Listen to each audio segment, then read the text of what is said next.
Greetings, fellow curious minds. Today we're going to delve into the fascinating life of Mansa Musa. Mansa Musa was the wealthiest person in history, and we're going to find out how he got there. Musa was the ruler of the Mali Empire, located in what is now West Africa. But he wasn't just any ruler, he was the kind of guy who had so much gold that he made Scrooge McDuck look like a penny pincher. And we're not talking about a few gold coins here and there, we're talking about so much gold that he caused inflation wherever he went. That's right, folks, Mansa Musa was the OG influencer. He could walk into a market and throw around so much cash that the price of goods would skyrocket for months afterward. But Mansa Musa wasn't just about showing off his bling, he was also a devout Muslim and made a pilgrimage to Mecca in 1324, and when I say pilgrimage, I mean the kind of pilgrimage that puts a European backpacking trip to shame. He traveled with a caravan of thousands of people including soldiers, scholars and slaves, and he didn't just travel light, he brought so much gold with him that he had to hire a team of camels just to carry it all. Can you imagine being that rich? Oh, I'm sorry, I can't come to your party tonight.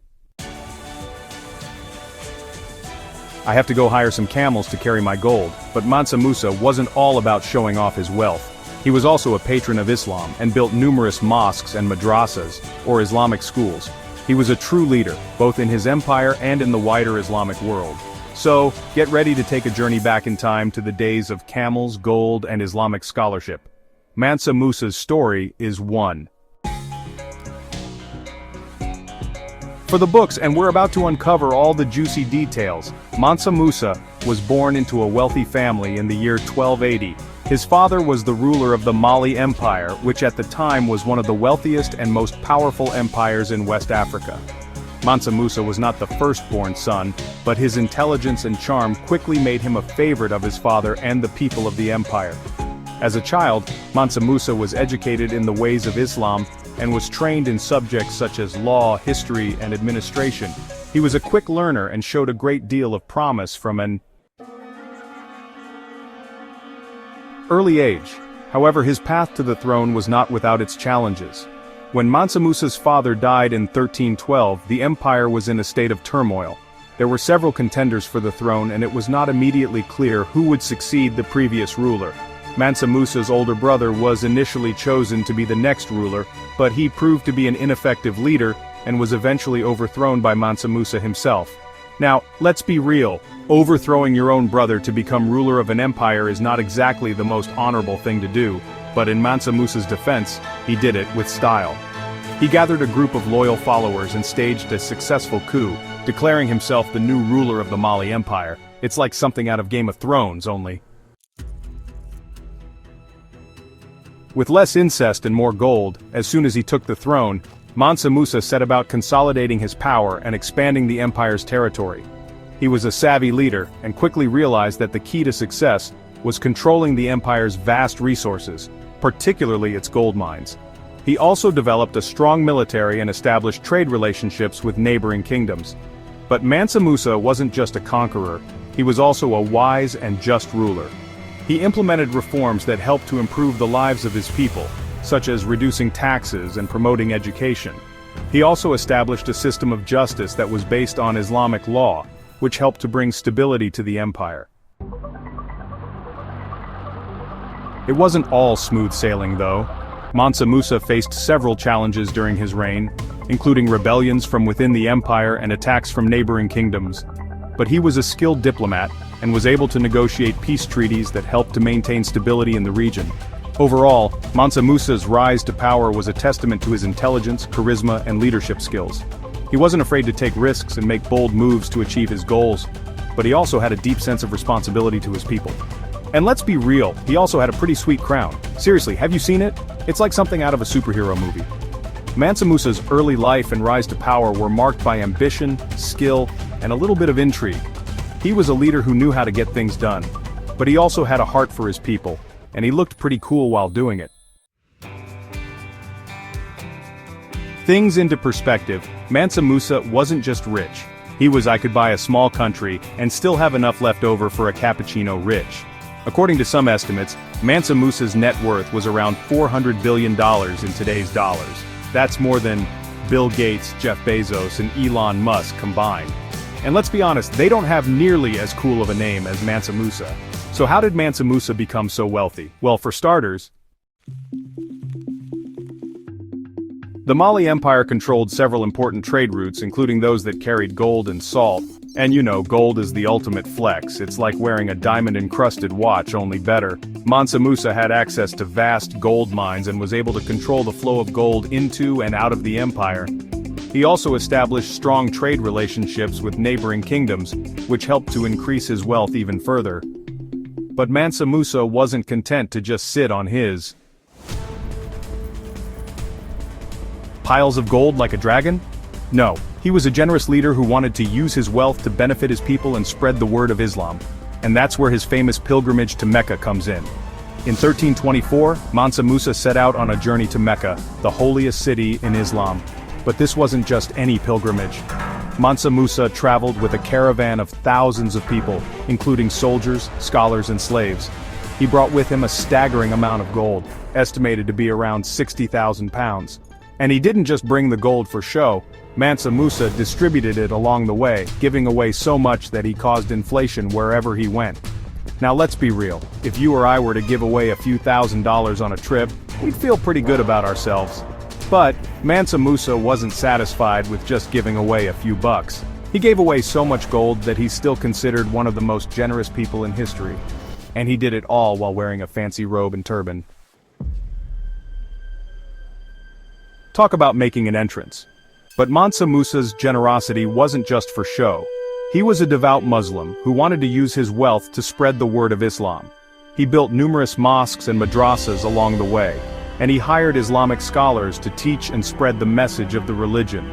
He also made significant donations to Islamic centers of learning, such as the University of Sankore in Timbuktu. Mansa Musa's pilgrimage to Mecca wasn't just about giving away gold and spreading Islam though, it was also a way for him to show off the wealth and power of the Mali Empire. He traveled with a massive entourage including musicians, dancers, and slaves. He brought with him exotic animals such as camels and horses. He even brought a caravan of 80 camels just to carry his clothes. Because why carry your own clothes when you can hire a team of camels to do it for you? But Mansa Musa's pilgrimage wasn't just a display of wealth. It was also a way for him to establish diplomatic relationships with other Islamic leaders and kingdoms. He met with the rulers of Egypt, Arabia, and other regions along the way, and he exchanged gifts with them as a sign of goodwill. He also established trade relationships with these kingdoms, which helped to further increase his wealth and influence. But Mansa Musa's generosity and showmanship had unintended consequences as well. When he passed through Egypt, for example, he gave away so much gold that he caused a temporary economic crisis in the region. Prices for goods skyrocketed, and the economy was thrown into chaos. Mansa Musa was probably thinking, "Oops, my bad," but the people of Egypt were probably thinking, "Thanks for nothing, rich guy." Despite these unintended consequences, Mansa Musa's pilgrimage was a major event in the history of Islam in West Africa. It helped to spread the religion throughout the region and established the Mali Empire as a major player on the world stage. And it cemented Mansa Musa's reputation as one of the most generous and powerful leaders of his time. After Mansa Musa's pilgrimage to Mecca, his reputation as a wealthy and powerful leader only grew stronger. He was now known throughout the Islamic world and beyond as a generous patron of the religion, a savvy diplomat, and a shrewd businessman. But Mansa Musa's wealth wasn't just a source of pride and prestige, it was also a burden. He had to constantly manage and protect his vast resources and navigate the complex political and economic landscape of West Africa. He faced many challenges during his reign, including rebellions, attacks from neighboring kingdoms, and the constant threat of internal unrest. Despite these challenges, Mansa Musa remained a strong and effective leader. Throughout his reign, he continued to expand the Mali Empire's territory and influence, and he supported the growth of Islamic culture and scholarship in the region. He built numerous mosques and madrasas and supported the study of the Quran and other Islamic texts. He also established Timbuktu as a major center of Islamic learning and culture. But Mansa Musa's reign was not without its flaws. He was a strict ruler who enforced Islamic law throughout the empire. which could be harsh and unforgiving at times. He also had a tendency to favor certain groups over others, particularly those who were loyal to him personally. Despite these flaws, Mansa Musa remains an important and inspirational figure in the history of Africa and the Islamic world. He was a leader who used his wealth and power to benefit his people and promote the growth of Islam. He was a visionary who saw the potential of his empire and worked tirelessly to expand its influence and reach, and he was a symbol of the richness and diversity of Africa's cultural heritage, which continues to inspire and captivate people around the world. Mansa Musa's reign ended with his death in 1337. He was succeeded by his son, Mansa Musa. Mansa Musa faced many challenges during his reign, including rebellions and attacks from neighboring kingdoms. He was not as effective a leader as his father, and the Mali Empire began to decline under his rule. In the years following Mansa Musa's death, the empire faced a series of internal and external challenges, including droughts, rebellions, and attacks from neighboring kingdoms. The empire's resources were depleted, and its power and influence waned. By the 16th century, the Mali Empire had effectively ceased to exist as a political entity, and its people had been absorbed into other kingdoms. And empires in the region.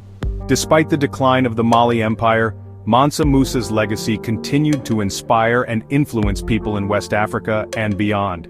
He was remembered as a wise and just ruler who used his wealth and power to benefit his people and promote the growth of Islam. His pilgrimage to Mecca remains one of the most famous and legendary journeys in history, and his reputation as one of the wealthiest people of all time continues to captivate people's imaginations. In the end, Mansa Musa's reign may have come to an end, but his legacy lives on, reminding us of the power and potential of great leadership, the richness of Africa's cultural heritage, and the importance of generosity, diplomacy, and wisdom in shaping the course of history.